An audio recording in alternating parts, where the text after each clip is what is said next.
They call me lucky little bitch, for I got everything. He's the son of a cotton king. Well, he grew all the cotton in the county. He had all the money too. I used to sleep on big silk. So please give a warm welcome to Sherwin and Pam Linton.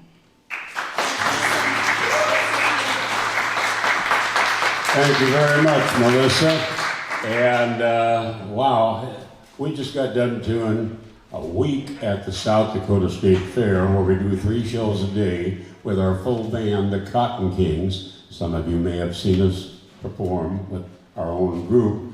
But Melissa had called me and she says, I noticed that you are on your way probably back home after you get done at the South Dakota State Fair, and I got Tuesday, September 8th open, and we'd like to have you come in here and participate and be a part of our Imbibe Sessions. I said, well, I'm not really exactly sure what you mean by Imbibe Sessions, but having to do with the stories about and the prohibition that was about 100 years ago, and things that led up to that, and music too. Yeah, and how our music kind of relates to those kind of things. So we've got stories to share. And songs to sing. How many have seen us perform somewhere before? Raise your hand up. Oh, look at that. How many have never seen us before? How many don't give a darn, just want us to get on with the program? We had a song way back in about 1970 that kind of became one of our somewhat signature songs called The Traveling Minstrel Man. It kind of tells about my life in music.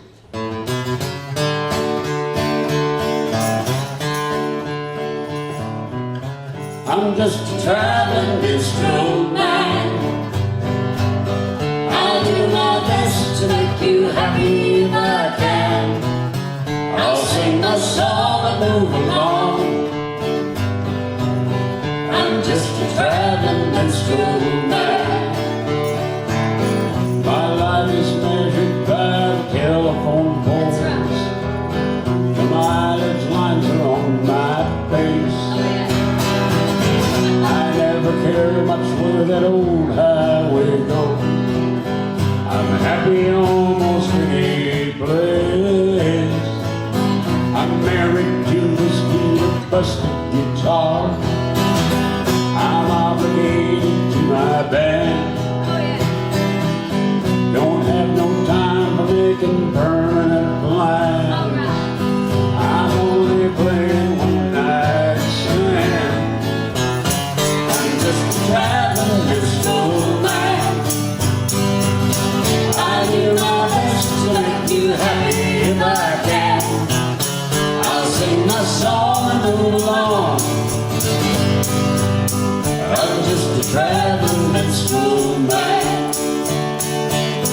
I've got a suitcase full of stories to tell about all the places that I've been. When I've told my stories and I've sung you my song, I'll be on the road again. Shout out the numbers that you want me to play. Then clap your hands and sing along. Let's have a good time while we still have today. Because tomorrow I'll be gone. I'm just a traveling minstrel man. I'll do my best to make you happy if I can. I'll sing my song and move along. I'm just a traveling minstrel man. La la la la la la.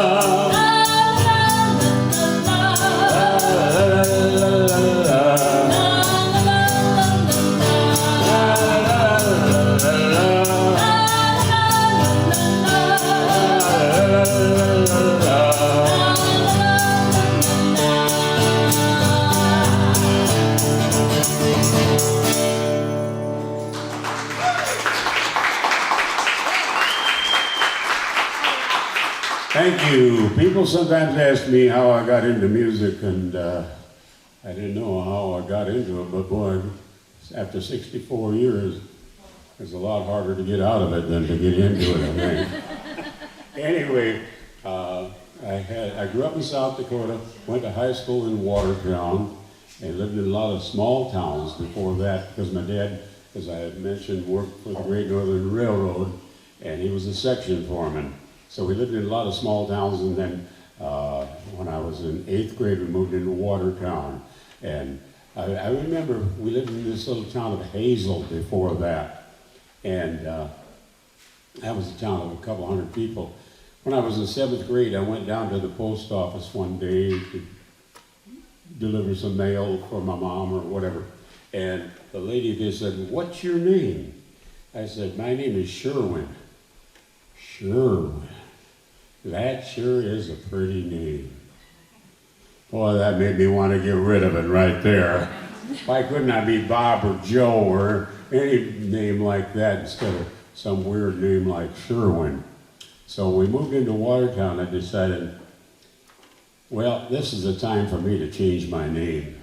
So I went to Sunday school, and the teacher there asked us all our names, and I was a big fan of the comic strip Terry and the Pirates. Anybody remember Terry and the Pirates, the comic strip? Nobody here remembers? You're the only one old enough to remember that. I guess so. Well, that was a big comic strip at the time, and I liked the name Terry, so I told the teacher, "My name is Terry." And after 30 minutes, she gave a nice lesson, and then she said, "Okay, well, it's time to close the lesson. We'll have a word of prayer. Terry, would you lead us in prayer?" Terry? Terry? Oh, yeah. Dear Lord, and so I said the prayer, and then afterward I told her, my name isn't really Terry. I figured if I couldn't remember it for 30 minutes, well, I better be happy with Sherwin. So that's where I've been ever since. And anyway, we have traveled. When I was in high school, I had already learned how to play the guitar and sing, and at least I thought I had. And I got myself a job singing on KWAT radio station in Watertown, along with my little rockabilly band. And then we progressed from there to move to Minneapolis, and then started a band there called the Fender Benders, touring around the country by then. And in 1966, I went to Nashville, Tennessee to begin recording there. And I met a songwriter named Wayne Carson Thompson. And he was very successful as a songwriter. He later wrote "Always on My Mind" for Elvis and Willie Nelson. I didn't happen to get a hold of that song, but he asked me what I'd like for him to write. I said, "Could you write me a song about Southern life in a rural setting with a positive philosophical message?" He came back the next day and had a song called "Cotton Cake." And I really liked it and recorded it, and it became a #1 hit throughout the Midwest and also top 10 around the country. Here it is one more time. They call me Lucky Little Rich Boy, got everything. He's the son of a cotton king. In a mansion down in Georgia, late one Sunday morning, my papa started passing out 4-bit cigars. I had just been bored. From that day on, he started giving me everything. The neighbors used to laugh and call me the silver spoon. Papa was a cotton king. Papa was a cotton king. They call me Lucky Little Rich Boy, got everything.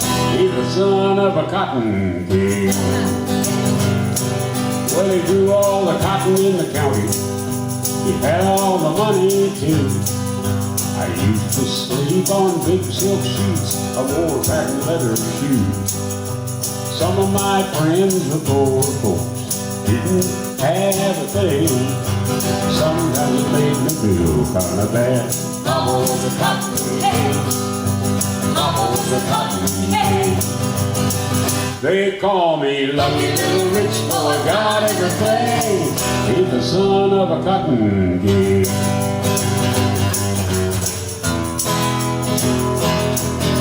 Now I recall the bad years. Cotton wouldn't grow tall. Papa had to sell everything he had. Then Papa passed away that fall. Mama and me, we got a little place. We don't need a thing. I make a good living working every day in the field for another man they call the Cotton King. They call me lucky little rich boy, got everything. He's the son of a cotton king. They call me lucky little rich boy, got everything. He's the son of a cotton king.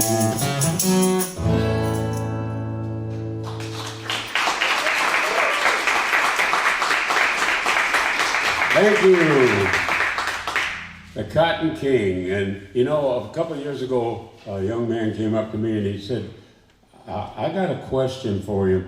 What is a 4-bed cigar? I said, a 4-bed cigar? I didn't know why you were asking me that question. He said, do you sing about it? I said, I do? Yeah, in that song, Cotton King. I said, no, that's a 4-bit cigar. A 4-bit cigar, not a 4-bit. He says, does that mean they bit on it 4 times? I said, no. I said, I don't know if how many people here are old enough to remember what 2 bits is. How many people remember what 2 bits is? Yeah. Okay. 2 bits is a quarter. 4 bits is 50 cents. 6 bits is 75 cents. And so I told them a 4-bit cigar was a pretty expensive cigar back then.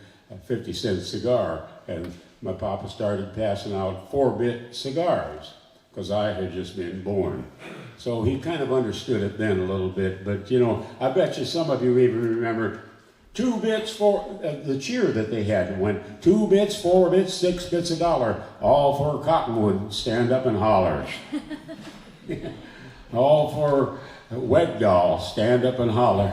I don't know if they ever had a high school in Wegdahl. But anyway, there's somebody there from Wegdahl or knows where it is. Okay, well, anyway, that was a little interesting story about that song. And let's do a song here right now. And this time of this year, a year ago, nobody would have believed that you'd see people running around with face masks on and all the things that have happened, which have caused a lot of us to be a bit upset with a lot of different things that are related to COVID-19 and other things that have happened in our country. So let's do a little song here called We'll Pack Up Your Sorrows and Give Them to Me.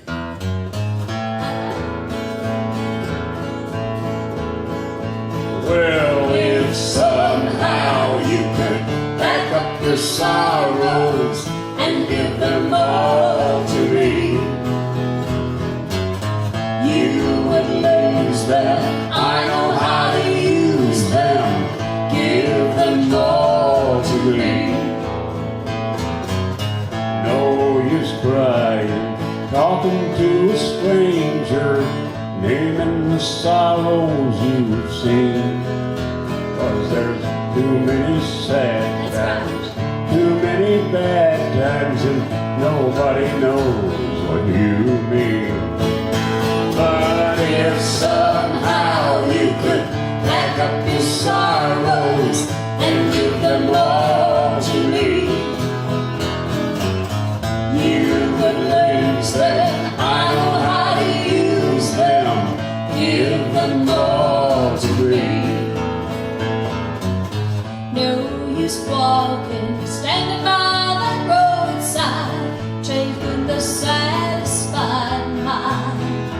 'Cause there's no one beside you, no one to guide you, and nobody knows where you are. But if somehow you could pack up your sorrows and give them all to me, you would lose them.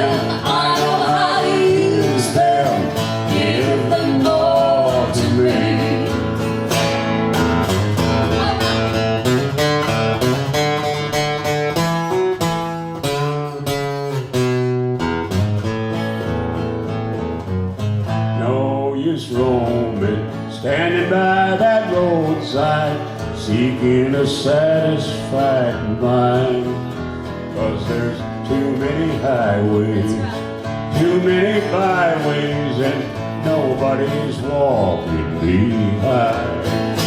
But if somehow you could pack up your sorrows and give them all to me, you would lose them. I know how to use them. Give them all to me.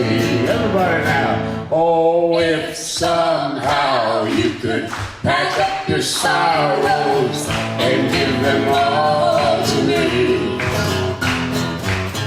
you would lose them. I know how to use them. Give them all to me. One more time. Oh, if somehow you could pack up your sorrows and give them all to me,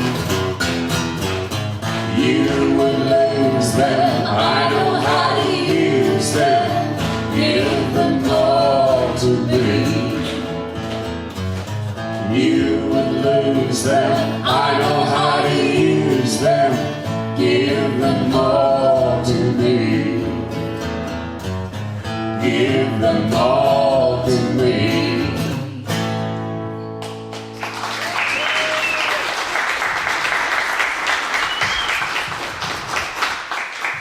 Well, we're asked to tell you a little bit about some of my knowledge of the history of country music.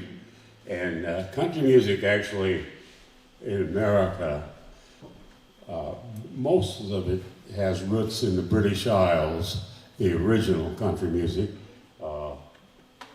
People came over here with their banjos and fiddles and some guitars and things, and settled in the southern United States. Most of the people that had roots over there from the British Isles, and they'd start playing and singing their songs and rewriting songs that they knew from back there. And in the 19th century, it started to really develop. And then the early part of the 20th century, when recordings were first made, a whole lot of these people began to get together and form groups. And a man named Ralph Peer came from New York down to Bristol, Tennessee in about 1927. And he brought some of his portable recording equipment at that time, which of course was pretty antiquated compared to what we have nowadays, but it was very good. What they did, they sang into a horn, sort of a apparatus, and then the music would be recorded onto what they called a flat acetate disc, or soft plastic, and that way that would become what they made the master for the recording that would press records from. And he advertised looking for folk singers, hillbilly singers, people from that area to come to Bristol, Tennessee, where he would record them.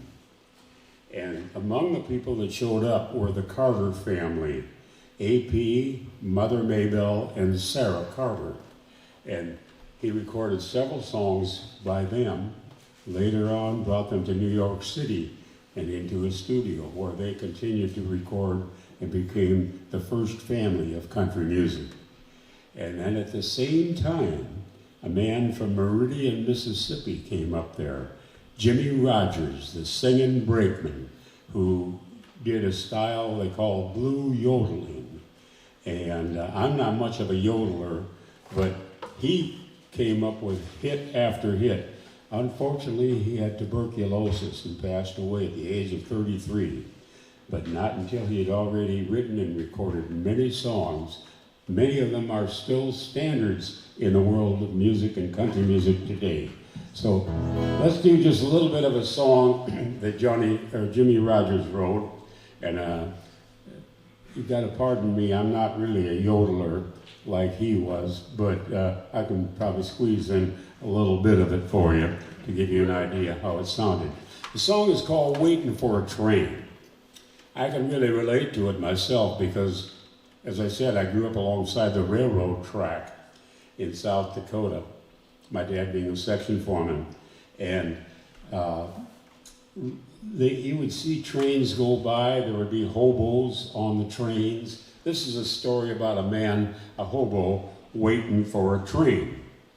And he's standing beside a water tower.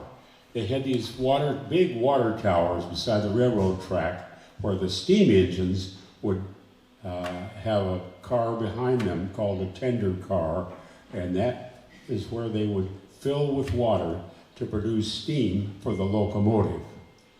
And in the little town of Osceola, South Dakota, where we lived when I was about 4 years old, they had a water tower like that right across the track from the house where we were living. And when I was 4 years old, my older brother, 11 years older than me, on a hot summer day, took me over there to that water tower. We climbed up to the roof of that big water tower, and then there was some steps up there. He took me up there, and a trap door he opened up. There was steps down into the water. He took me down into the water there in that water tower and showed me how to float. So I got my first swimming lesson in a railroad water tower. Pretty unusual story, right? But it's true. And several years ago, Charlie Daniels called me. He said, I'm publishing a book called Growing Up Country. And I've got several different artists, Dolly Parton and Randy Travis, all kinds of people that are writing me stories about how they had an unusual experience growing up country. He says, I know you have.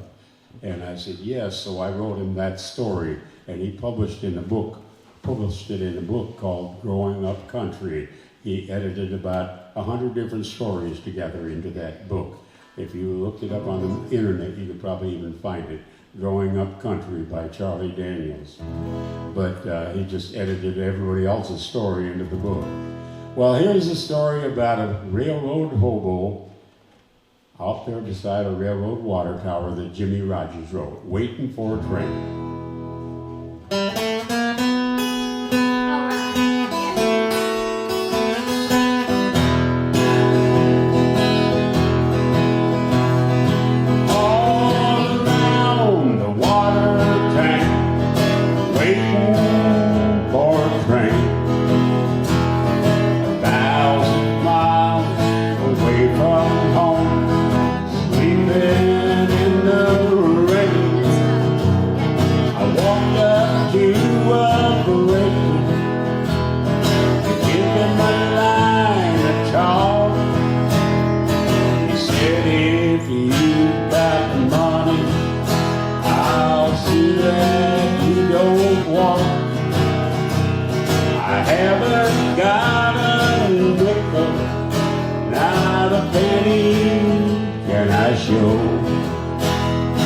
Get off, you railroad bum, and you slam that boxcar door.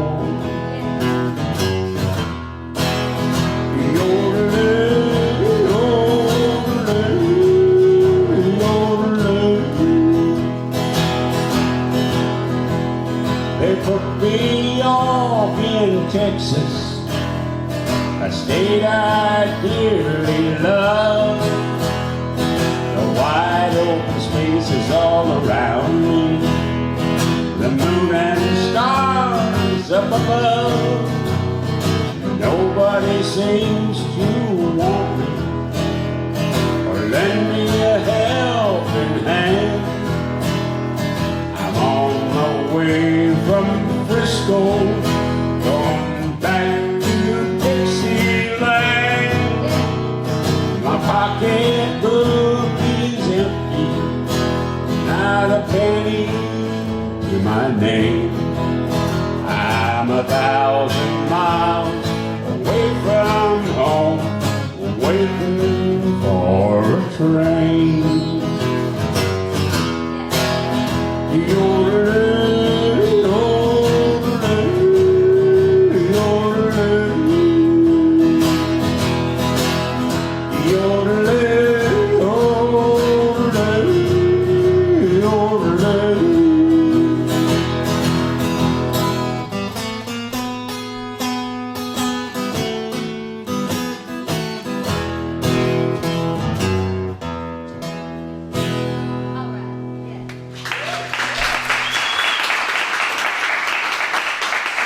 Thank you very much.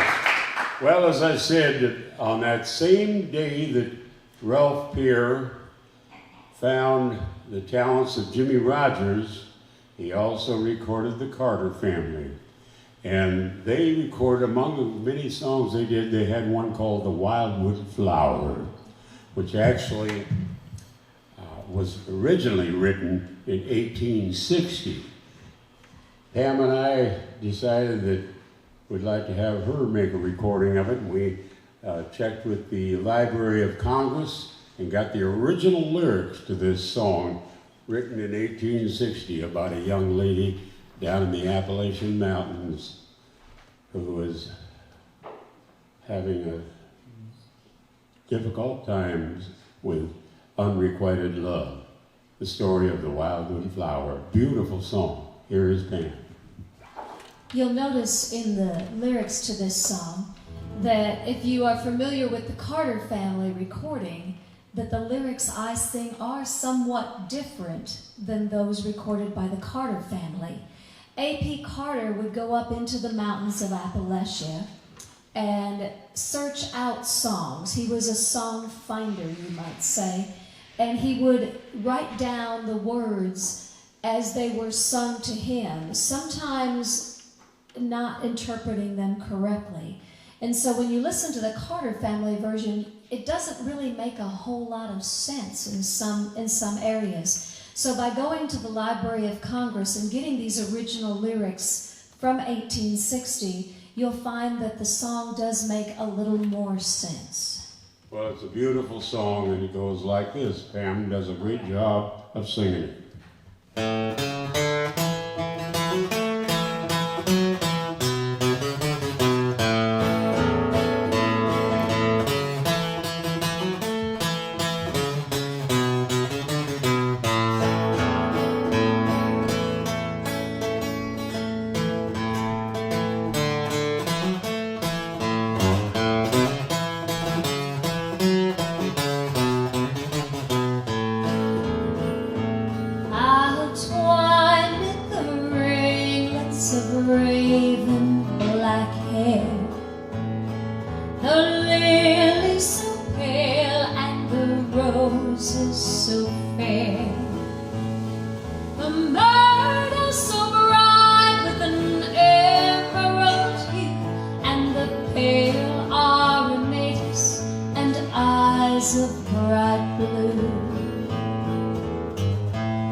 Vision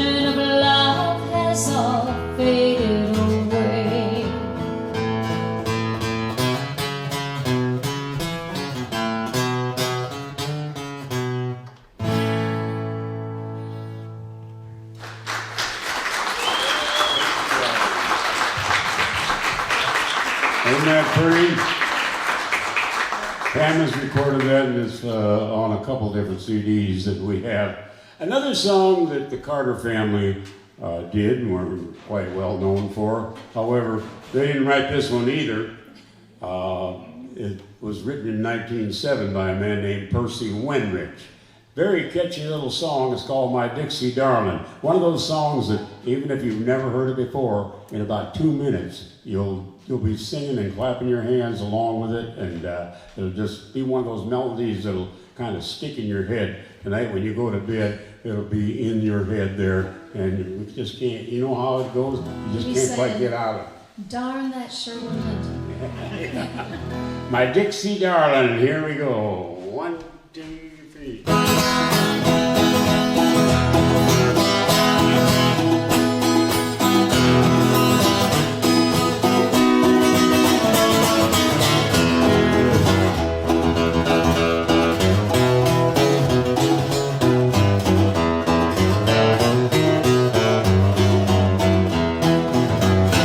Dixie darling, listen to the song I sing beneath the silver moon. With the banjo riding too, my heart is ever true. I want no one but you, my Dixie darling, my Dixie dream. Way down below the Mason-Dixon line, down by the honeysuckles all entwined, where sunny winds on the river below and roses bloom, I know it's a road. There's where the girls from my heart with delight, banjos in a tune while the moon's running bright, singing a song to my Dixie darling, singing a song of love. My Dixie darling, listen to the song I sing beneath the silver moon. With the banjo riding too, my heart is ever true. I want no one but you, my Dixie darling, my Dixie dream.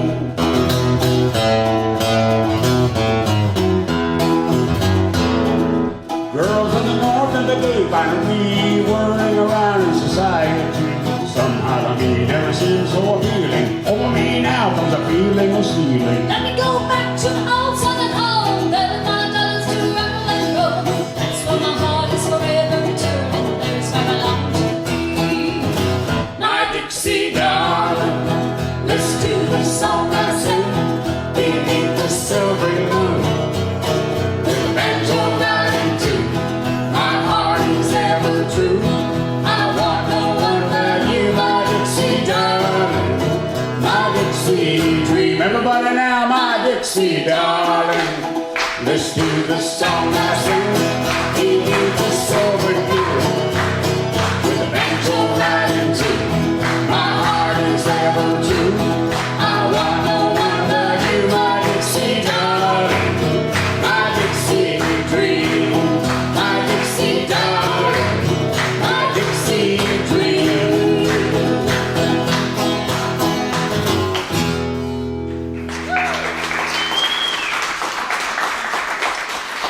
Thank you, my Dixie darling. You know, we're here to tell you a little bit about the history of drinking and non-drinking and prohibition. And you know, I actually have a little bit of knowledge of that. We even learned about it when I was in grade school. We had, when I was in 4th and 5th grade, I remember the teacher there taught us about the WTCU. How many people know what the WTCU is? Women's Christian Temperance Union. I believe it was formed in 1879 by a lady named Frances Willard. And you can look her up on the internet, Frances Willard. She was a very active, a great activist, champion for prohibition, well, not necessarily prohibition, but temperance, we would say at least. And she doesn't, I think she wasn't totally against beer, but just hard liquor, alcohol mostly. The evils of hard And liquor. also she was an activist for women's suffrage And in 1879, she formed the Women's Christian Temperance Union. And in school, when they taught us about that, we had a song that went, Frances Willard formed the club called WCTU. And so we learned quite a bit about her. And in the town of Hazel, where I lived, they had no liquor license. They didn't have a beer license in that town. So it was a pretty dry little town there. But we've got a lady whose father was the minister at the Methodist Church there. And so she's sitting back here and came in here to visit with us. But I got to show you something here. Sherwin saves everything, and this only proves that he saves absolutely everything. Well, if I didn't, my mother did. Yeah. We were asked to produce some artwork or examples of what drinking can do and what the problems with it. This was one of mine here. This is what grade? Fourth grade. Fourth grade. I cut a picture of a train coming to a railroad track with a car. It looks like about a Chrysler or Dodge there. And I kind of chopped that car up a little bit so that the train was hitting the car. And the caption I had was, too late to think. That's what drinking can do. Too late to think. And so that was part of my artwork project. Another one I had was what is good for you and what is bad for you. For good health, you got oranges, grapefruit, fruits, and things like that. And for bad health, a bottle of beer. Hams yet. You decided to pick on hams. Yeah. That was really nice of you. So, in fact, if you had a bottle with that label on it like now, you'd probably be worth some money. But anyway, if you want to look at those later, you're welcome to. But my mother had kept some of my artwork. I mean, I don't know if you call it artwork, but anyway, my school projects there as far as drinking is concerned. So, just a minute here. I made a little list of some songs that relate to drinking that go back a long ways. How many people ever heard of Roy Acuff? Okay. We had the pleasure of doing many shows with him. He got me even onto the Grand Ole Opry for a few. I didn't become a member, but he got me on there. And so let's do a Roy Acuff song. Came out in the 1930s. It had to do with too much drinking and the causes and the results and the sad story called The Wreck on the Highway.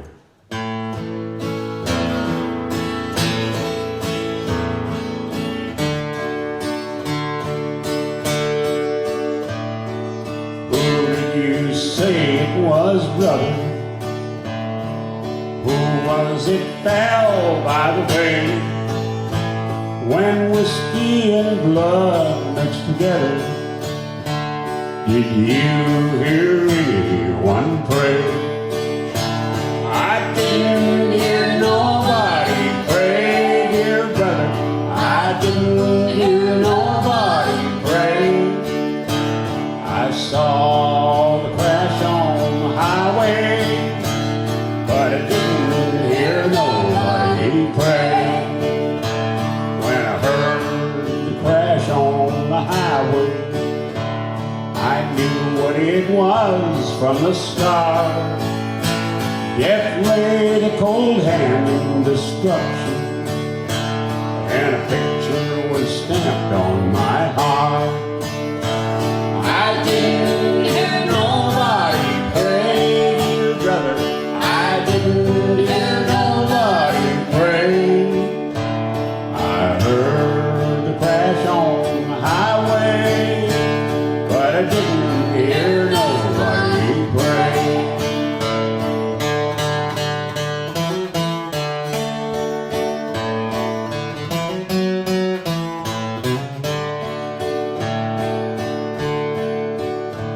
There was whiskey and blood all together, mixed with glass where they lay. Death laid a cold hand in destruction, but I didn't hear nobody pray.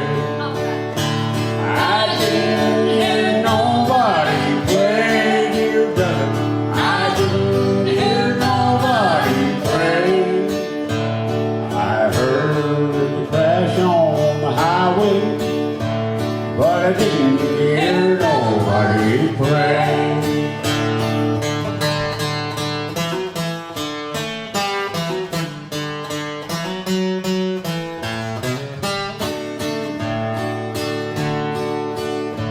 I wish I could change this sad story that I am now telling you, but there ain't no way I can change it, 'cause somebody's life is now through. I didn't hear nobody pray, dear brother. I didn't hear nobody pray. On the highway, but I didn't hear nobody pray.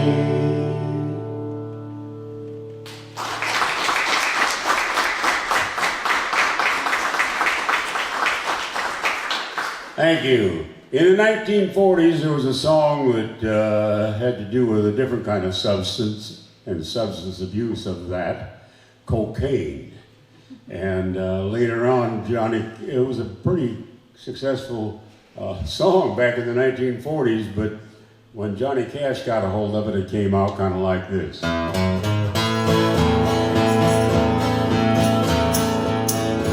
Early one morning while making the rounds, took a shot at cocaine and I shot my woman down. I went right home and I went to bed. Got that loving 44 beneath my head. Got up next morning and I grabbed that gun. Took a shot of cocaine and away I run. Started running but I run too slow. They overtook me down in Juarez, Mexico. Laid in the hot joints taking the pills. In walked the sheriff from Jericho Hill. He said, Willie, your name is not Jack Brown. You're the dirty hack that shut your woman down. I said, oh yes, my name is Willie Lee. If you've got a warrant, just read it to me. Shot her down because she made me so. I thought I was her daddy, but she had 5 more. When I was arrested, I was dressed in black. Put me on a train and they took me back. Had no friend for to go my bail. They slapped my daddy carcass in that county jail. In about 5 minutes in walked a man, holding the verdict in his right hand. The verdict read in the first degree. I hollered, Lord, Lord, Lord, have mercy on me. In about 5 minutes in walked this man, holding the verdict in his right hand. The verdict read in the first degree. I hollered, Lord, Lord, Lord, have mercy on me. The judge, he smiled as he picked up his pen. 99 years in the Folsom pen. 99 years underneath that ground. Can't forget the night I shut my woman down. Come on, you ramblers, listen unto me. Lay off that whiskey and let that cocaine be.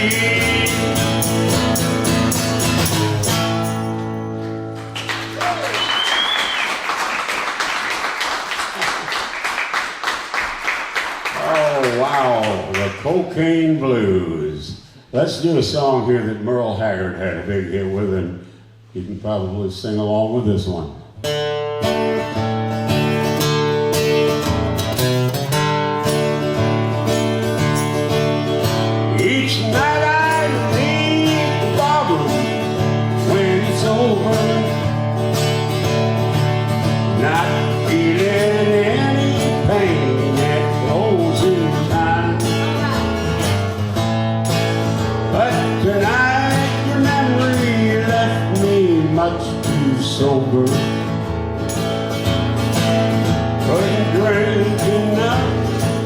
you off my mind.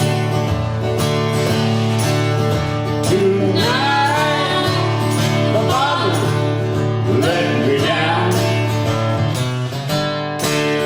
and let your memory come around. The one true friend I thought I'd found.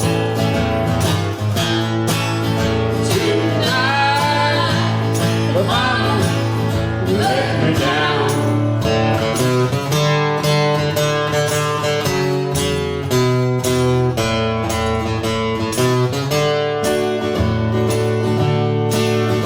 I've always had a bottle I could turn to,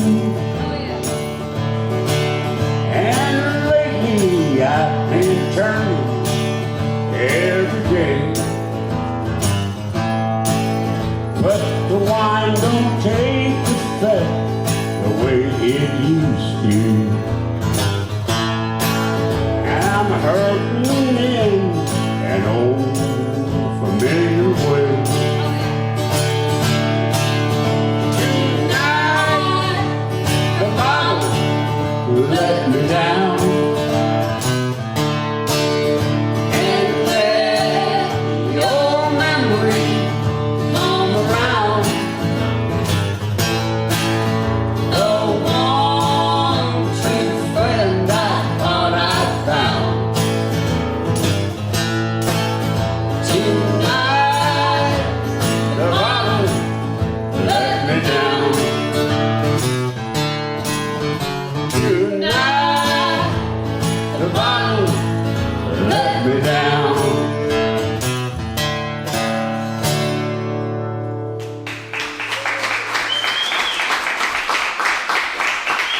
The bottle let me down. How tragic can that be for somebody that really depends on that? You know, Melissa said I should open the floor to questions. Has anybody got a question you'd like to ask? Raise your hand up if you do. Or shout it out. Yeah, go right ahead. I would love to hear the story about the neck of your guitar there, with the Grand Old Opry on there. Oh, he wants to know about that guitar. This guitar? Yep. Actually, this guitar is the Martin Guitar Special Edition model of the 75th anniversary of the Grand Ole Opry. If you've seen the Grand Ole Opry, it has the Grand Ole Opry on the fingerboard there. Well, it actually has it on front of the microphone stand on the Grand Ole Opry. You see that like that. And they put it on the fingerboard of this guitar with a white fingerboard. Plus that it has up here on the headstock, it says 650, the microphone for WSM, 650 on the dial. And that's inlaid in abalone? Inlaid in mother of pearl, I believe. And also on the inside, it has a sticker signed by C.F. Martin III. And this is of 650 that were made. This is number 321. They were quite an expensive guitar. And first, people that were Grand Ole Opry members were given the first opportunity to purchase them, and then people who had appeared on the Grand Ole Opry, and they are all given a discount, but still not cheap. I had it in the case for about 3 years and didn't even take it out of the case because I didn't want to damage this wonderful collectible guitar. And I got to thinking, what good is it going to do there? Ain't do me no good. I may as well take it out and play it. So in the 20 years since I first bought it, I've kind of beat it up a little bit, got scratched up there where the pick hits it and stuff. But anyway, this is a Grand Ole Opry 75th anniversary edition of the guitar. So anyway, I bet you we don't. Sure. We don't have the hat here, do we? No, okay. No, I don't. On the next show, we'll do a special song for you, maybe, if we We can. We can still do it without the hat. I guess we It's could. just a prop. Yeah. I know my part. Yeah. How many people have ever been to the Grand Ole Opry? Have you? All right. We're going to tell you a little story about a trip to the Grand Ole Opry. Listen carefully. Pretty interesting story. I was down in Music City about a week ago. I wanted to see the Grand Ole Opry show, so I hailed a cab and headed down the Opry line. They said they sold their last ticket the day before, so I kind of just hung around the backstage door. Then down the steps she came. Man, oh man. My favorite female country star. She waved to her fans and headed for her car. Her tire, unlike her body, was very flat. She said, "Could you change my tire?" I said, "Your wish is my desire." As she raised the lid, I grabbed her bumper jack. She said, "I sure do appreciate you changing my tire." If I told you who it was, if I told you who it was, you'd say I wasn't making it up. You've seen her on the screen in country magazine, you'd think I wasn't making it up. She said it was our little secret, by golly, I'm gonna keep it. Anyway, you wouldn't believe it if I told you who it was. She said, "You need a lift?" And I said, "Well, you can drop me off at the York Motel." So we headed down Bradley Parkway into town. I told her, "I've got all of your records, man." She smiled and said, "Well, I'll be damned. Say, you're kind of cute, fella. Want to mess around?" When we got to my room, just to be polite, I said, "I sure wish I could have heard you sing tonight." She smiled at me and said, "What you want to hear?" Well, if I was one of them country music folks, I'll tell you, she'd sure get my vote for the best performance of the year. If I told you who it was, you'd tell you who it was, you'd say I wasn't making it up. You've seen her on the screen in country magazine, you'd think I wasn't making it up. She said it was our little secret, by golly, I'm gonna keep it. Anyway, you wouldn't believe it if I told you who it was. I can tell you this much. When I put my arms around her, squeezed her real tight, she looked up at me with those big, beautiful eyes, took a deep breath and sighed and said, "Howdy! I'm just so proud to be here." if I told you who it was, if I told you who it was, you'd say I wasn't making it up. You've seen her on the screen in country magazine, you'd think I wasn't making it up. She said it was our little secret, by golly, I'm gonna keep it. Anyway, you wouldn't believe it if I told you who it was.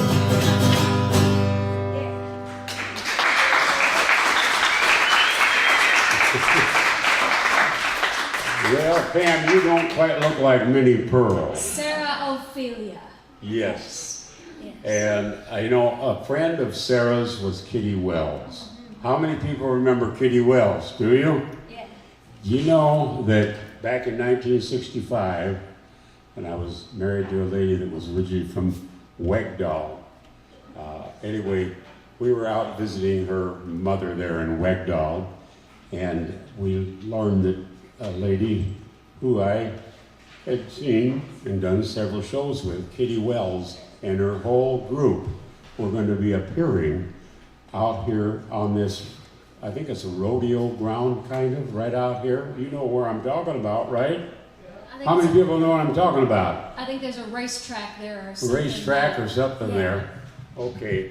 Anyway, they had shows out there a couple times a year. I think the people that owned that at the time, the man was a big country music fan, and he had Kitty Wells and her husband Johnny Wright and their whole band, the Tennessee Mountain Boys, Bill Phillips.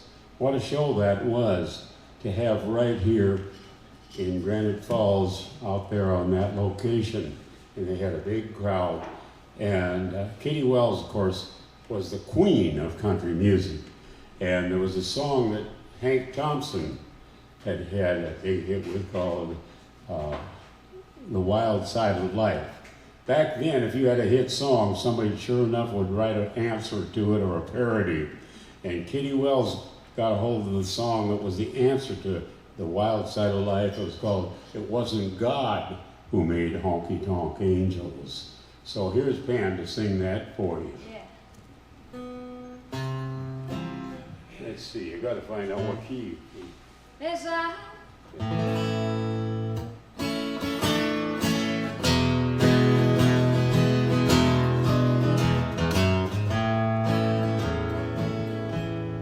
As I sit here tonight, the jukebox playing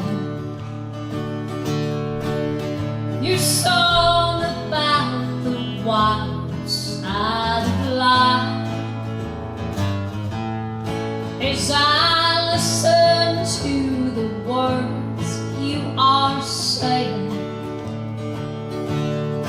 it brings memories when I was a trusted wife. It wasn't God who made honky-tonk angels, as you say in the words of your song. Too many times married men think they're still single, and it has caused many a good girl to go wrong.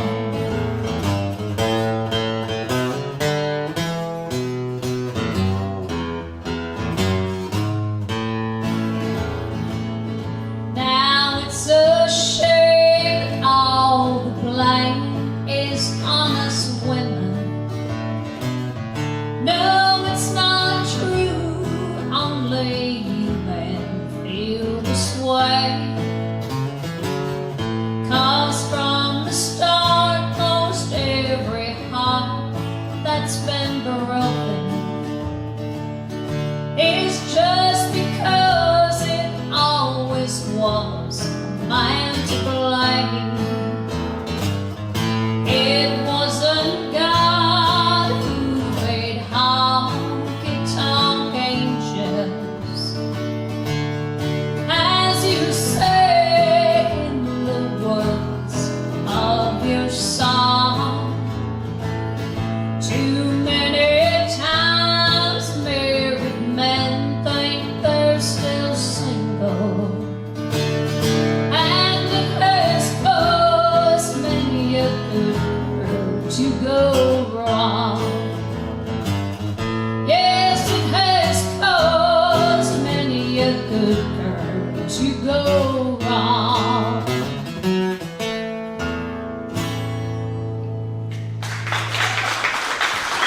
Thank you. Isn't that a great song? Yeah. How many people here have been married a long time? Raise your hand up if you've been married a long time. Look at that. Anybody been married 50 years? Oh, we've got a 50th anniversary right down the center of the room. Oh. Congratulations. Yeah. Yeah. In my 64 years of touring around the country, has anybody been married 40 years or more? Oh, right up here. We've got a couple that acknowledge us 40. Pretty young crowd out here tonight. It is, yeah. All right. Well, anyway, glad to have you out here, no matter how many anniversaries you may have celebrated. But you know, a lot of these songs bring back memories, don't they? Yeah, bring back really good memories. And sometimes those memories reflect to when we were younger and the very first car we ever owned. Anybody remember? How many remember the very first car you ever owned? Oh, quite a few. That's Quite a few. Yeah. What was your first car? Yeah. Station wagon, 1980 station wagon. A 1980 station wagon. Who was the manufacturer of that station wagon? Ford. Ford. A 1980 Ford station wagon. Was that really cool for you to have back then? Not really. A station wagon, yeah. Anybody else got a car you want to talk about? Huh? What was your first car, sir? 1954 Plymouth. A 54 Plymouth. A 54 Plymouth. You're even younger than me. Yeah. Well, I had a 52 Studebaker after that. Oh, you did? Yes. Well, I had a 1951 Studebaker that I bought in 1956. Yeah, that 51, boy, it was cool. Had that bullet-shaped grill and looked like a torpedo or a rocket, you know. And the back doors on that car, the handles were on the front side of the door, so they opened like that. They called them suicide doors. Pretty dangerous. But what was really dangerous in that car was that wraparound window that it had in the back. And it became dangerous in my case because I ordered and put a Venetian blind kit into that car. And so it had the Venetian blind in there, and then I take my girlfriend out to the drive-in movie. And about halfway through the movie, I would talk her into getting into the back seat with me, and with the Venetian blind in there, nobody could see us. They don't know what we're doing, because if they know me, they know what I'm trying to do, that's for sure. Anyway, what's the matter? Just a minute here. You know, Melissa called and asked us to come here to Granite Falls tonight and do a nice family show. They wanted to learn something Where do you tonight. think families come from? They did not invite you to come here and talk about your old girlfriend and your old Studebaker. They're listening intently. They want to find out what happened back there. How far did we get in the back seat of that car? I mean, was this like Wake Up Little Susie? Hey, just a minute. You see, I don't want to hear about your old girlfriend or your old Studebaker. You don't want to hear about I it? don't want to hear about it. You weren't even born I yet. can't help it. I still don't want to hear about it. Yeah, well, I was just leading up to how fast that car was. Oh, for heaven's sakes, it was a Studebaker. Believe me, I get in that car and I was fast. The car was fast. If I were you, I would just tick a lock. Because you're digging yourself a hole you are never going to see the light of day out of. And besides, my car is faster than Your car is faster than My mine? car is faster Well, let's than hear your about car. it then. Listen closely to this. My pappy said, girl, you're going to drive me to drinking if you don't stop driving that hot rod Lincoln.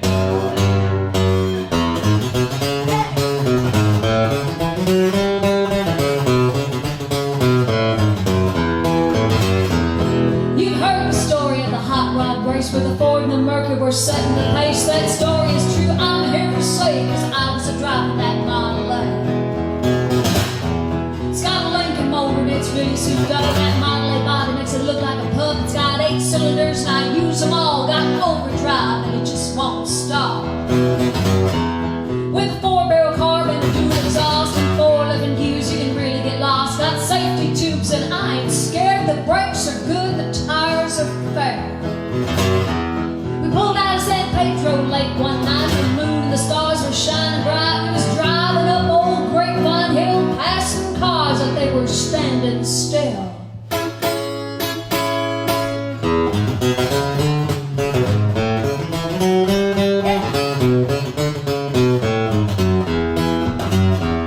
Well, all of a sudden, in the wink of an eye, a Cadillac sedan passed us by. I said, boys, that's a mark for me. By then, the taillights was all you could see. Well, the fellas was ripping me for being behind, so I thought I'd let that Lincoln unwind. Took my foot off the gas, and man alive, I shoved it down into overdrive. I wound it up to 110. My speedometer said that I'd hit top end. My foot was glued like lead to the floor. That's all there is, there ain't no more. Well, the boys all thought I'd lost my senses. Them telephone poles looked like picket fences. They said, slow down, I see spots of lines in the road just look like dots. We took a corner side swipe the truck and I crossed my fingers just for luck. My fender was a clicking that guardrail post and the guy beside me was white as a ghost.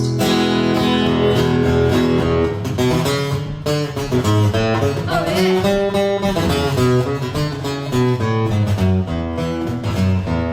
Well, all of a sudden she started a knocking it down in the depths. She started a rocking. I looked at my mirror, red light was blinking. Them cops was after my hot rod Lincoln. They arrested me and they put me in jail. And they called on Sherwin to throw my bail. And he said, girl, you're gonna drive me to drinking if you don't stop driving that high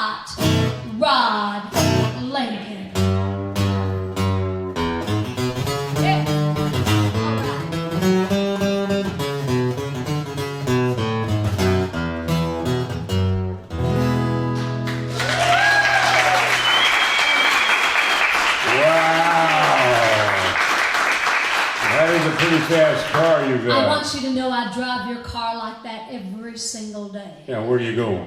Back and forth to the shopping mall. I guess so. You know, I get there in the middle of that shopping mall with Sherwin's Visa card. And I get there in the middle and I stand up as big and tall as I can. And I hold that Visa card up in the air. And I shout at the top of my lungs. And let the games begin. Yeah, I know. I can tell when I see those statements come in the mail. By the way, we've got a lot of different CDs and DVDs and shirts and caps down here. Plus, we even have some free things. We've got free postcards with our picture on the front, and you can make yourself welcome to those, and also come up and visit a little bit. And we've got a 4-pack of CDs down here. This is really cool. I don't know if you've ever been out in, well, I'm sure you've been to South Dakota, but we did centennials for several towns out in that area, like Lake Norton. We did a centennial and did a CD for them called The Town of Dreams, because it's a baseball town. And then also Stickney, South Dakota. I wrote a song called Sick, Sober, and Sorry, and stuck in Stickney, South Dakota, singing Sunday Morning Coming Down in September in the Rain. That's kind of a drinking type song. And also we got one called The Last American Frontier, and that's about Zeeland, North Dakota, and one about Osmond, Nebraska. On these 4 CDs, there's over 100 songs and a lot of dialogue and stories about small town life that I think you could probably relate to, most of you. And it's a pretty interesting set, all for $20, 4 CDs, over 100 songs, and historic dialogue in there included as well. And we have several other CDs, a tribute to Johnny Cash, a gospel CD, and Pam's newest CD titled Love's Ring of Fire. She'll be doing that song for you probably later on our next set. So come on up and take a look if you wish, and we're going to take a little break right now and have time to visit with you. Wow, the Hot Rod Lincoln. Ladies and gentlemen, Sherwin Linton.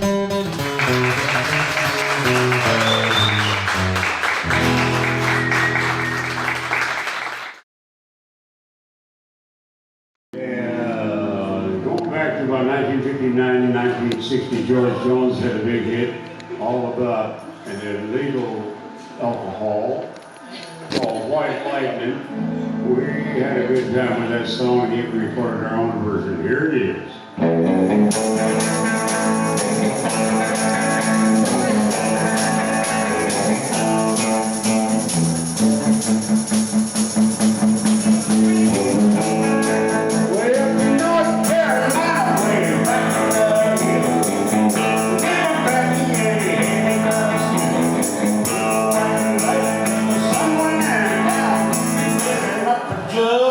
Pass it around. Body, body,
face turned blue. Thunder started flashing, lightning started flashing. Oh, why lightning?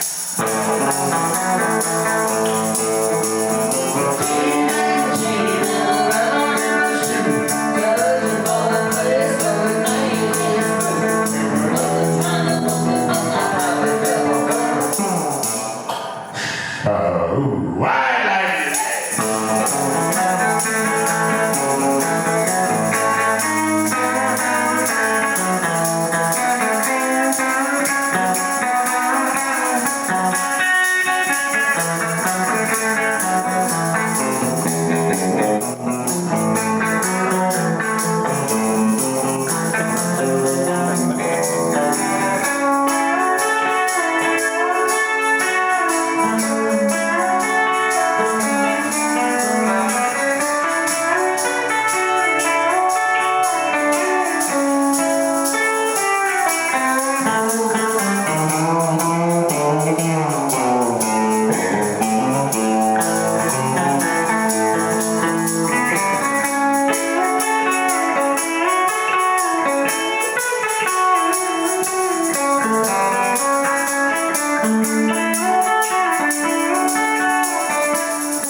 Well, welcome to our second half of our Imbibe Sessions show here.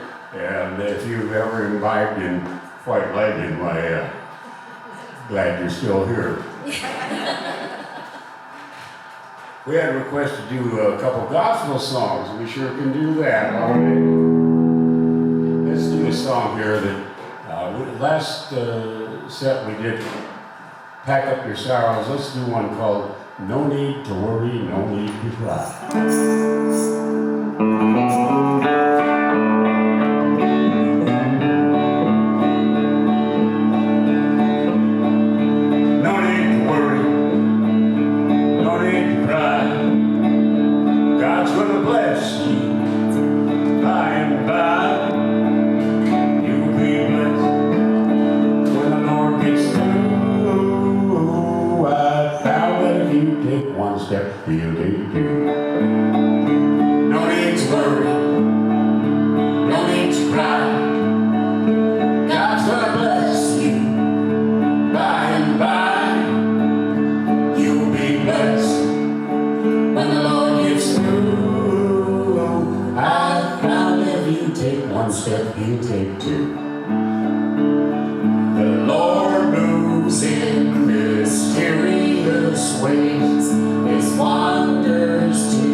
I found one step, he'll take two.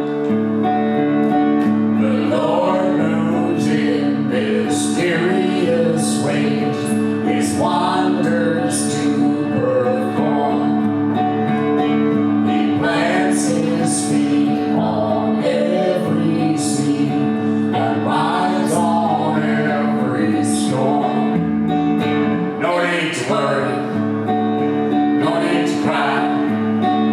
God's gonna bless you by and by. You'll be blessed when the Lord gets through. I found that if you take one step, he'll take two. Yeah. No need to worry, no need to cry. God's gonna bless you by and by. You'll be blessed when the Lord gets through. I found that if you take one step, he'll take two. One more time. No need to worry, no need to cry.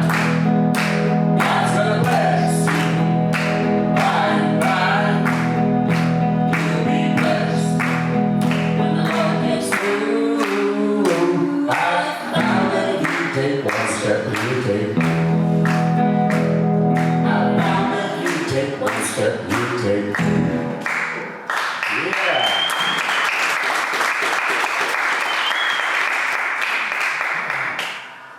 Had a gentleman back here asked if we could do a gospel song for him, and we have a whole lot of them. In fact, we even got a gospel CD, a couple of them that we recorded, and one, in fact, that uses where we had Londa Lundstrom of Old Lunson's daughter play the pump organ on it, and several other very traditional instruments. Doing a song that is a favorite of mine, ever has been. I started my first guitar player when I was 10 years old in the little town of Hazel, South Dakota. We talked about that. And the first place I performed was in the Methodist Church at Hazel, and they asked me to come in there and sing and play. I was only 10, so I don't think I was probably very good at it, but they let me do it anyway. I sang my favorite song at that time. It still is.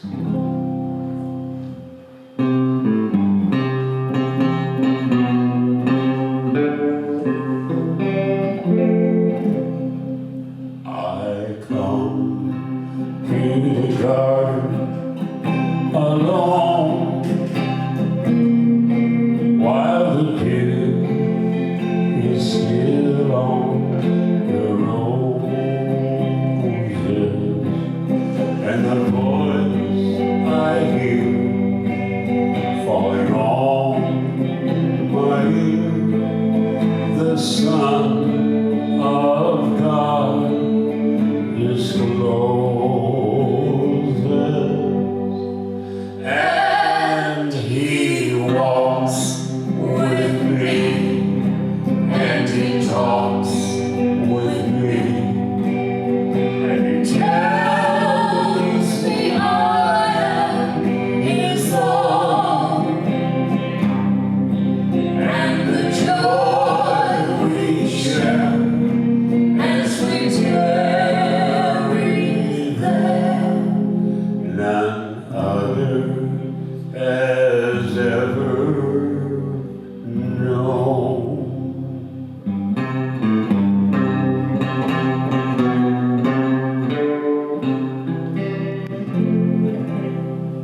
He speaks, and the sound of his voice is so sweet.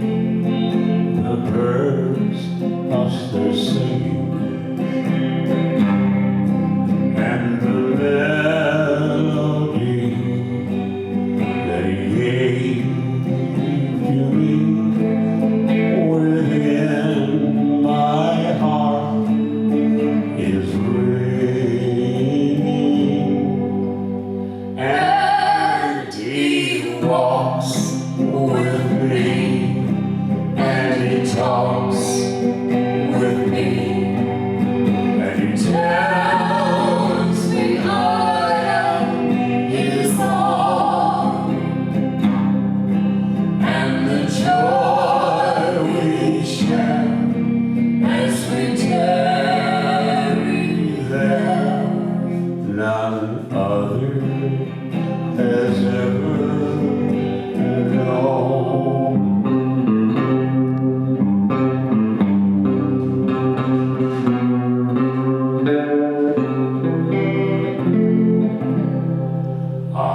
stay in the garden with him. Though the night around me be falling, but he bids me go through his voice of woe, his voice to me is calling, and he walks with me, and he talks with me, and he tells me I am his own, and the joy we share as we tarry there, none other has ever known.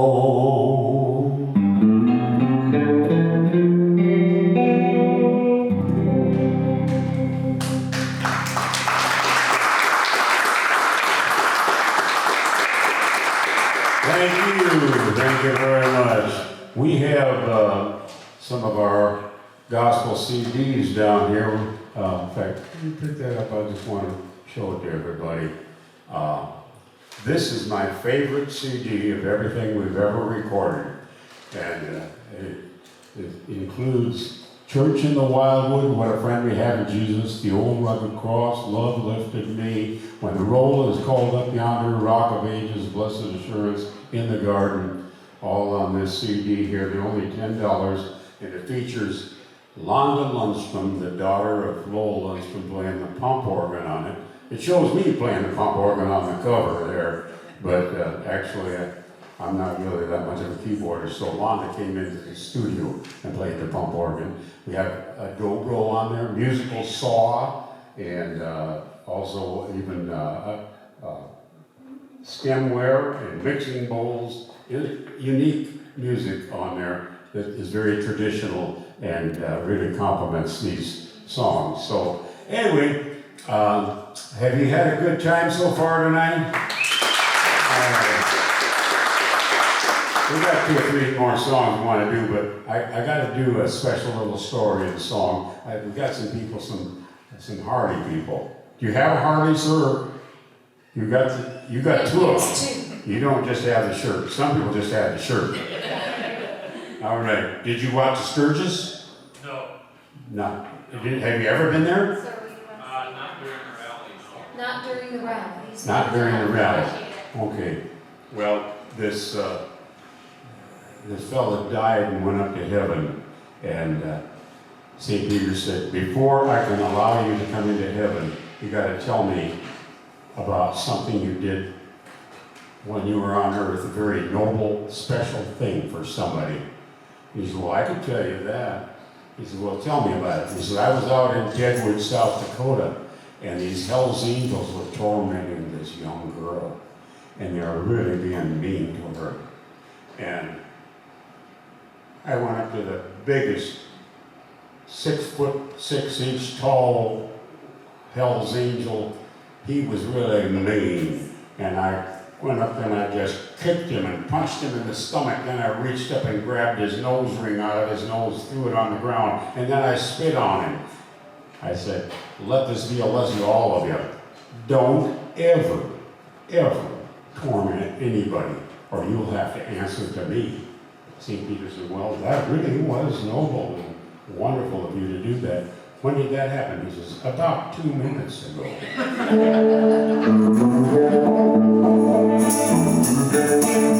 There's a little biker song there for you.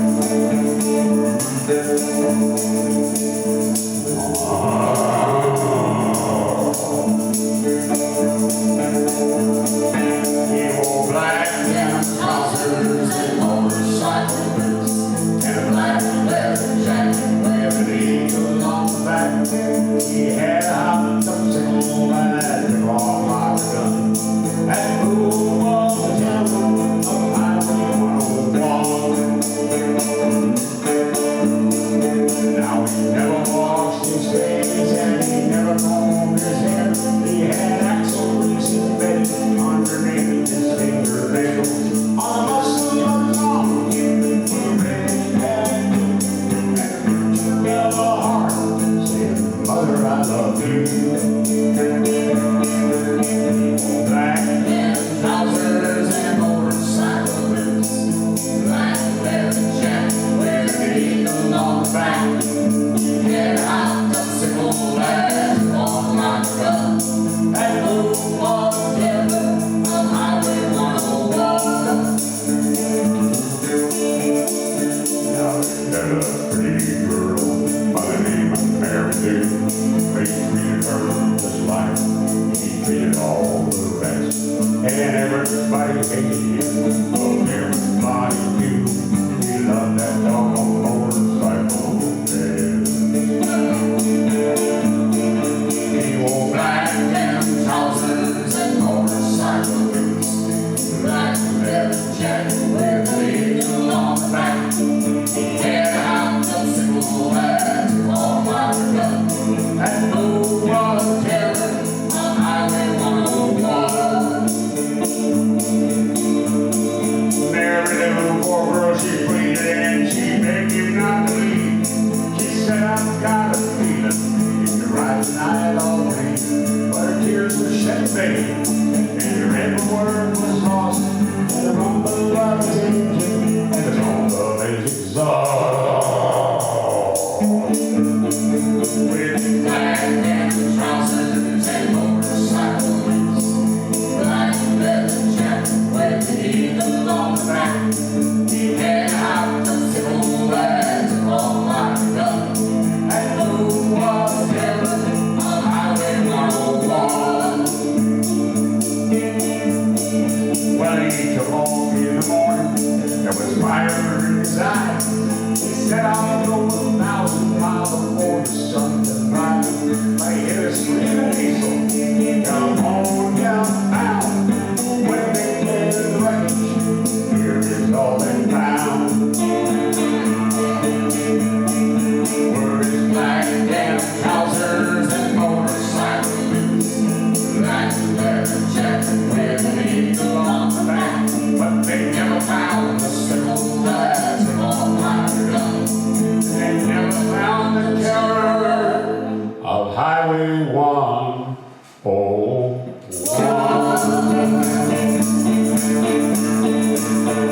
They never found the terror of Highway 101.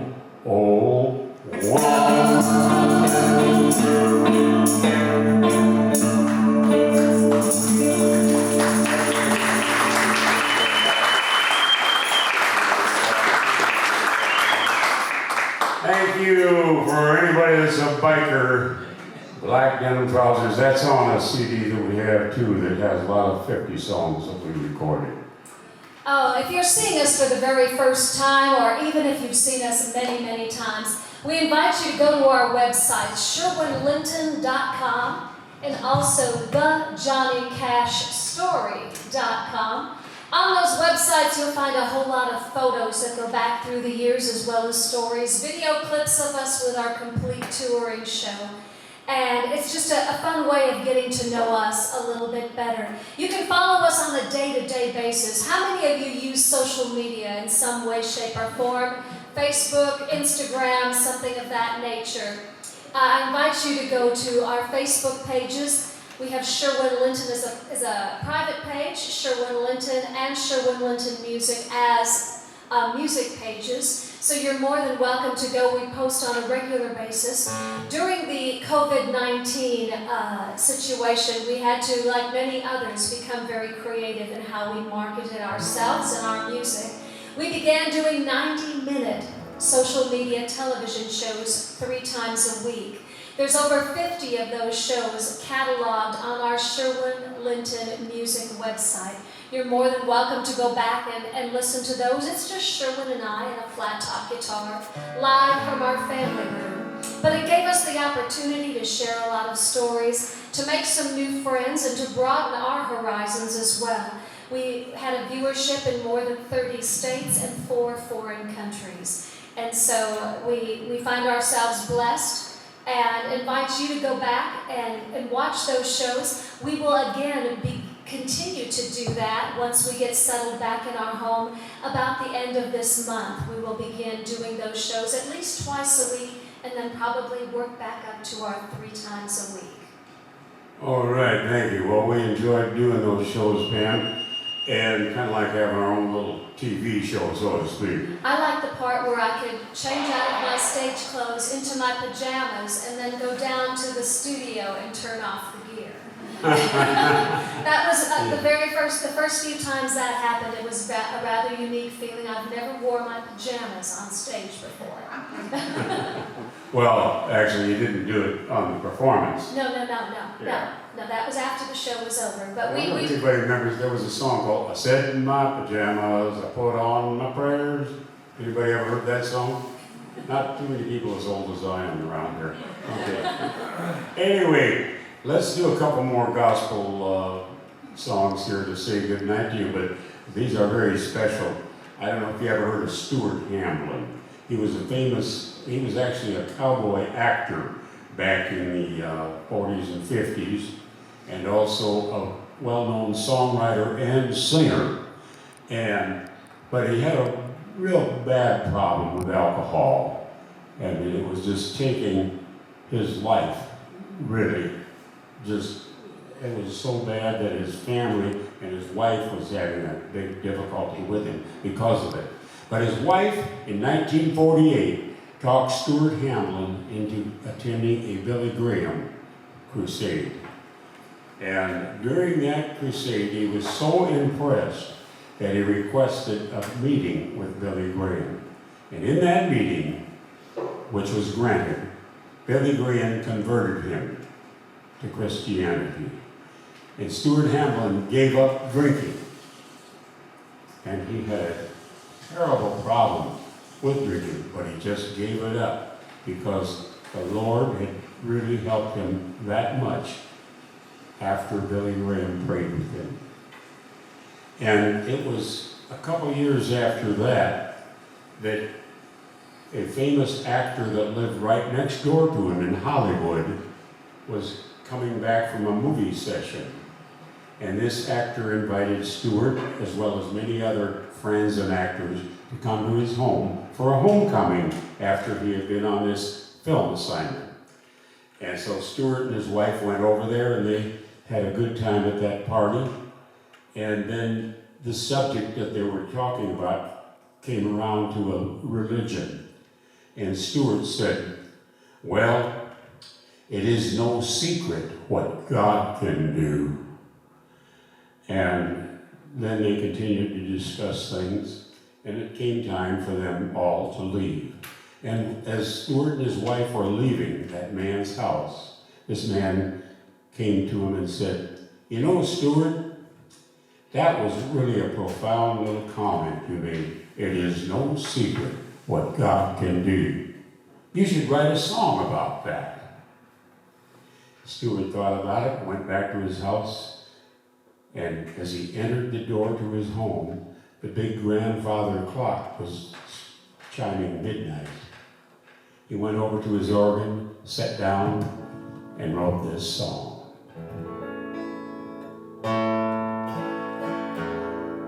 The chimes of time ring out the news, another day is through. Someone slipped and fell. Was that someone you? You may have longed for added strength, your courage to renew. Do not be disheartened, for I bring hope to you.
you'll never walk alone.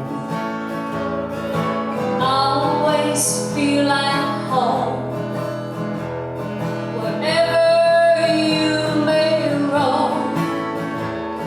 There is no power can conquer you while God is on your side. Take him at his promise, don't run away and hide. It is no secret what God can do, what He's done for others, He'll do for you. When arms wide open, He'll pardon you. It is no secret what God can do. It is no secret what God can do.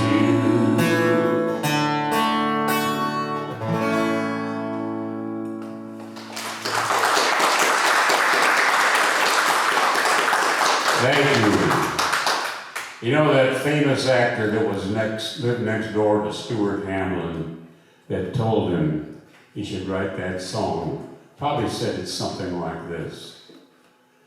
You know, Stuart, you should write a song by that title.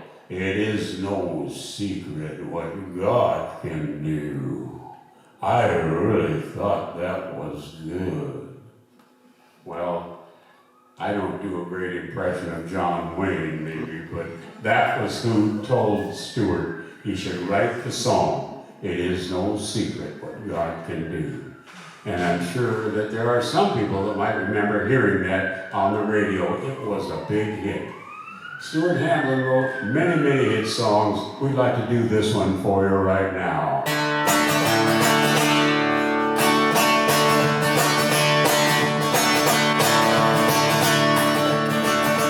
This old house once knew my children. This old house once knew my wife. This old house was home and comfort as we fought the storms of life. This old house once rang with laughter. This old house heard many shouts. Now she trembles in the darkness when the lightning walks about. Ain't you gonna need this house no longer? Ain't gonna need this house no more. Ain't got time to fix the shingles. Ain't got time to fix the floor. Ain't got time to oil the hinges, nor let no window panes. Ain't gonna need this house no longer. I'm getting ready to leave the same.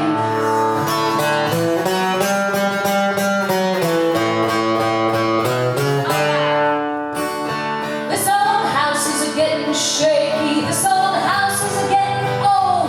This old house that's in the rain. This old house that's in the cold. On my knees I'm getting shaky, but I feel no fear, no pain. 'Cause I see an angel peeking through a broken window pane. Ain't you gonna need This house no longer. Ain't gonna need this house no more. Ain't got time to fix the shingles. Ain't got time to fix the floor. Ain't got time to oil the hinges, nor let no window pane. Ain't gonna need this house no longer. I'm getting ready to leave the same. everybody now? Ain't you gonna need this house no longer? Ain't gonna need this house no more. Ain't got time to fix the shingles. Ain't got time to fix the floor. Ain't got time to oil the hinges, nor let no window pane. Ain't gonna need this house no longer. I'm getting ready to leave the same. One more time. Ain't gonna need this house no longer. Ain't gonna need this house no more. Ain't got time to fix the shingles. Ain't got time to fix the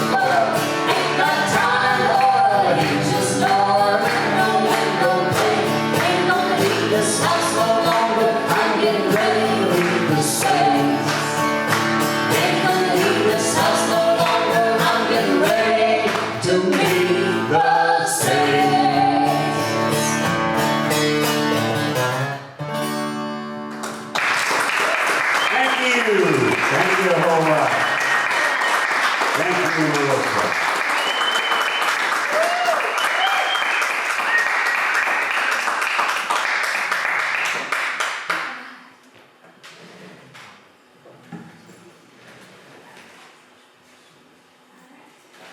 You're all so quiet.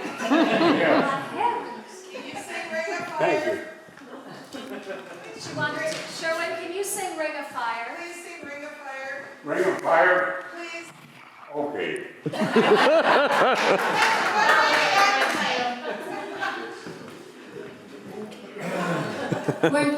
You haven't asked any, we had one question all night.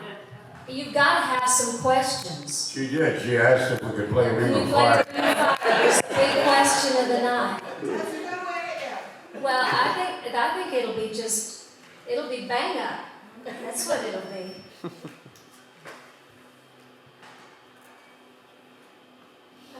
Did you turn your amp off? Yes, I did. That's a miracle. we have this standing thing when we're all out on tour.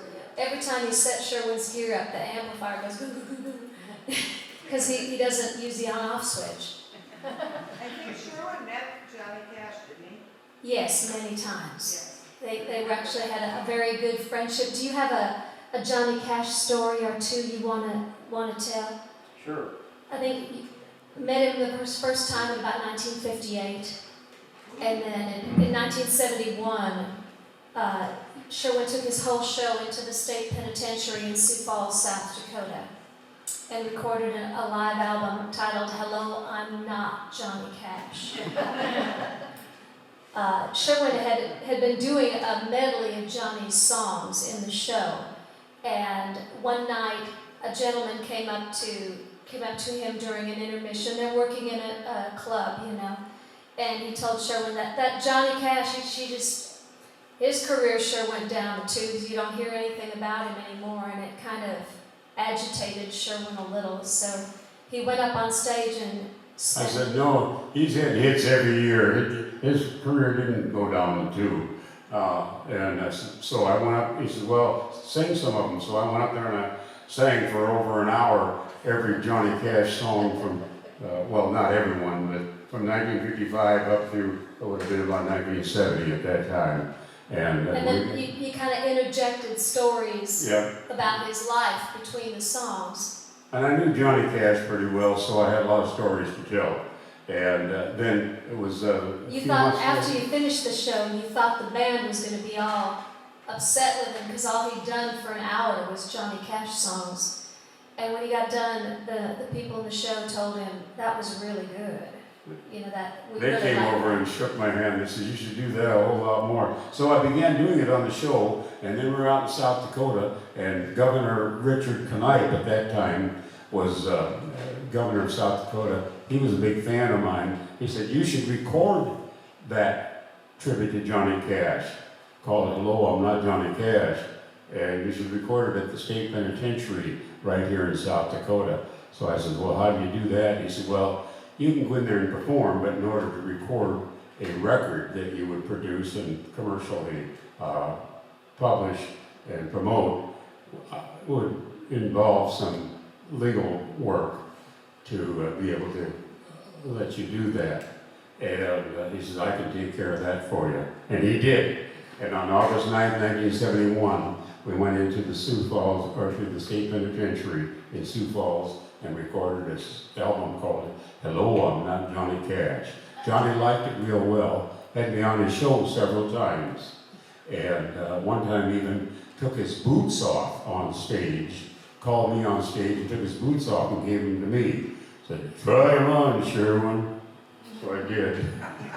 He said, how do they fit? I said, well, I can never fit your shoes, Johnny. Never fill your shoes. He said, oh yes, you can. Well, that was nice of him to say that. But anyway. And yes, we do still have the boots. Yeah, we still have them. He signed them for me. So we were on his show several times. And Marty Stewart, who is, how many people, you know who Marty Stewart is? Yeah. In fact, Marty called me a few years ago when Pioneer Public TV was producing a documentary on my life and career. And he said, I'd like to do the introduction for you.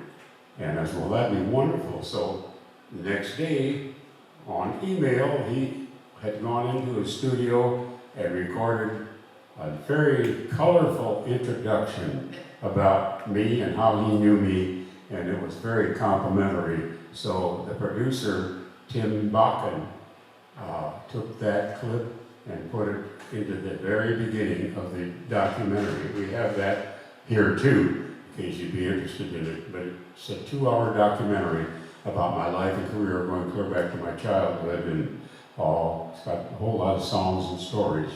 But one story I got to tell you, as long as we're on the subject, that Marty Stewart told me. He said that he was on a show at the Ryman Auditorium, Grand Ole Opry House in Nashville, and Johnny was backstage, and Johnny was going to be coming out and performing. But he said, Marty said, I went out with my mandolin, and I did about a 10 or 12 minute mandolin solo. He said, I did everything from classical to jazz to bluegrass to country, and I put it all together, and I've seen him do that, and it's amazing. And he said, all by himself on the mandolin. And he said, I got done, and I got a standing ovation. He said, then I went backstage to see Johnny and get my compliment from him. Johnny just said, too much of anything is nothing. Isn't that profound? That can relate to alcohol. That's a good story for here. Too much of anything is nothing. You can use that on a t-shirt. Credit Johnny Cash. So, anyway, let's do a little bit of the Ring of Fire.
Thank you.